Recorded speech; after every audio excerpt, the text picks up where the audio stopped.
بسم الله الرحمن الرحيم. اهلا بيكم في فيديو جديد من قناة مطبخ روب.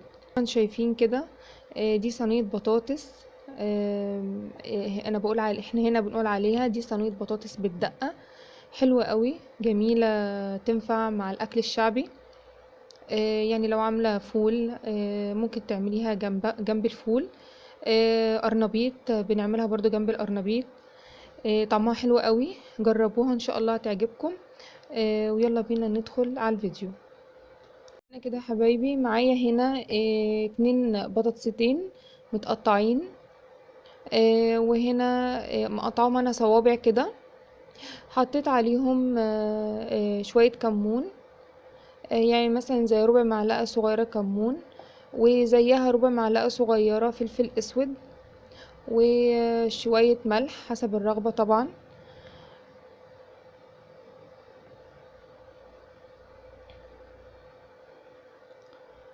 وديت هنا شوية سكر عشان انا بصراحة كنت مستعجلة وكنت عايزاها تستوي بسرعة.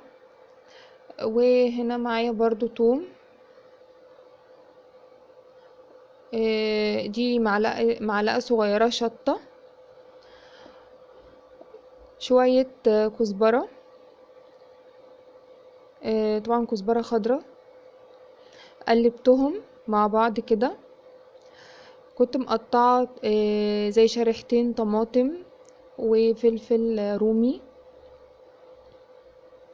لو بتحبيها حامية هتحطي فلفل حامي. وهتحطي قد 3 معالق زيت، 3 معالق كبار زيت. وحطيتهم على النار عادي، على نار البوتاجاز عادي فوق. وهحط عليهم كوباية مية.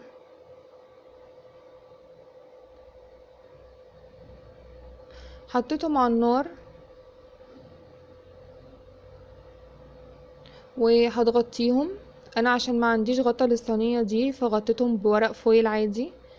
شكلها كده بعد ما استوى على نار البوتاجاز من فوق. انا هدخلها دلوقتي الفرن بس تحت الشواية لان هي طبعا استوت. كده شكلها بعد ما خرجت من تحت الشواية.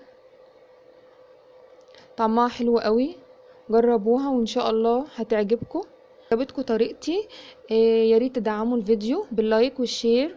ويا ريت بقى لو تعليق جميل كده منكم.